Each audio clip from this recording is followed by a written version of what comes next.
Well, after literal years of choking all over themselves, the Boston Celtics have finally done it. After 16 years since their last title, they have broken the 17-all tie with their bitter rival, the Los Angeles Lakers, capturing their franchise's 18th NBA chip. Just the second, by the way, since 1986, in purely anticlimactic fashion, a gentleman's sweep of the totally unprepared, no-showing Dallas Mavericks. Fittingly, this Game 5 clincher was sheer and total ass. A 106-88 blowout, unwatchable filth, much like this entire series and playoffs as a whole. It's a complete crap. And for Boston, it culminates one of the easiest and luckiest title runs in all of NBA history, beating the 5th seed out of the West, the 50-win Dallas Mavericks, and the only 50-win team they faced during this entire playoff run.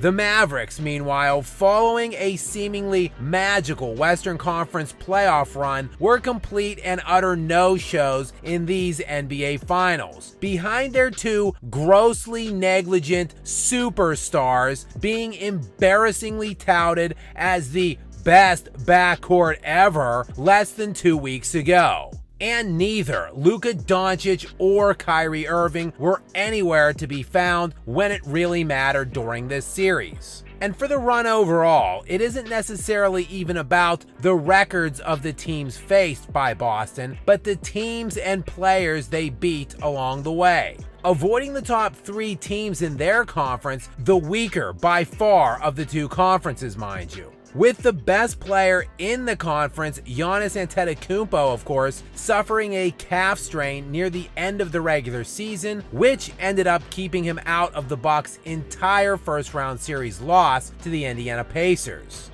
That is ridiculously bad. It really is. Then there was last season's league MVP, Joel Embiid, who missed a massive chunk of the regular season with a knee injury, which caused the 76ers to fall from the 3 seed to the 7 during the stretch of time he was out for.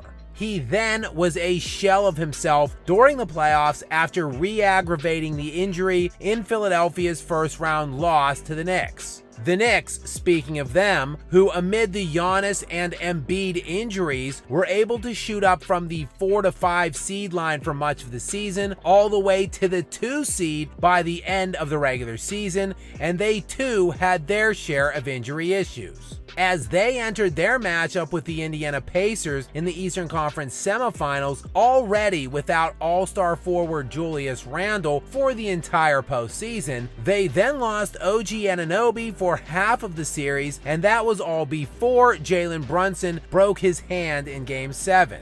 Boston was able to dodge all of those teams, and then there were the JV second-class citizen teams they did end up getting, who also lost all of their best players. First, it was the Miami Heat, who were without playoff Jimmy Butler, who has famously owned Boston, but he sprained his MCL in the Heat's play-in game against the 76ers, and therefore missed the entire first-round series against the Celtics. Then, of course, Cavaliers star Donovan Mitchell missed the final 2 games against Boston in a 5-game Eastern Conference semifinal loss, before Tyrese Halliburton missed the last 2 games of these Eastern Conference finals versus the Celtics, making Boston the only team in NBA history to win every closeout game of their first 3 series by beating teams without their best player on the floor. It's a complete crap.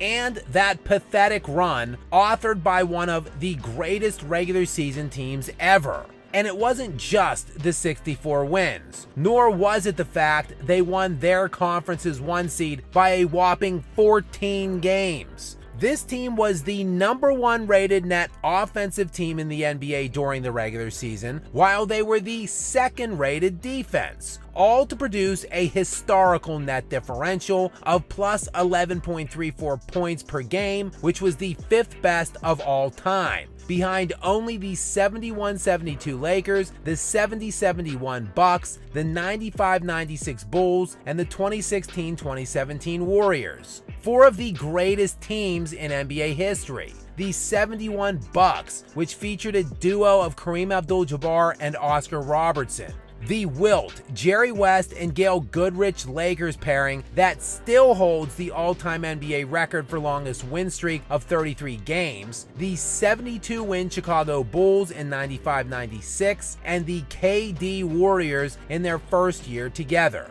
All four of those teams, however, didn't just produce historical regular seasons, they all easily and dominantly won titles those seasons. And now, so too have these Celtics, and their postseason run has been every bit as dominant as any of those teams, and frankly, mostly any team in league history. They ran this gamut of mediocre opponents to the tune of a 16-3 playoff record, while 2 of their 3 losses this postseason were at home as double-digit favorites. Speaking of which, regular season and playoffs combined, the Celtics played in 101 games, 100 of which they were favored in. That is just how much of a frontrunner these Celtics were. And due to injury and inconsistency of opponents, they never really were pushed by the elite crop of the league.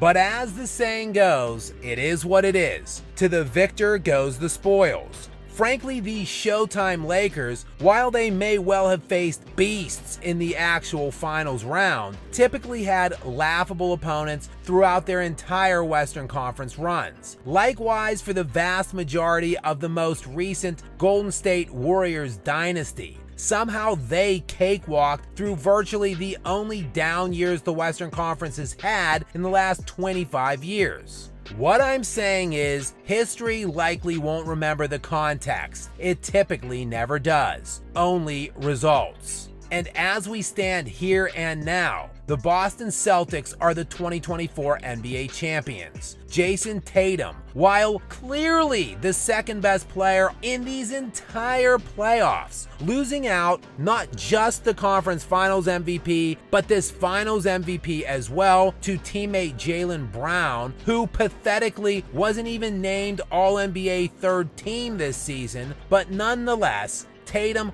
finally gets the monkey off his back, albeit to the tune of a 22-point per game on 38% shooting from the field series in these finals. Joe Mazzulla is a champion and is still just about 2 weeks away from only his 36th birthday. And this year's Celtics team will now have to be remembered as one of the greatest single-season teams ever. But how they are ultimately viewed is yet to be determined. In order to be truly immortalized as legends, there will need to be more than just this. The true mark of the greatest teams and players is always in what they do next.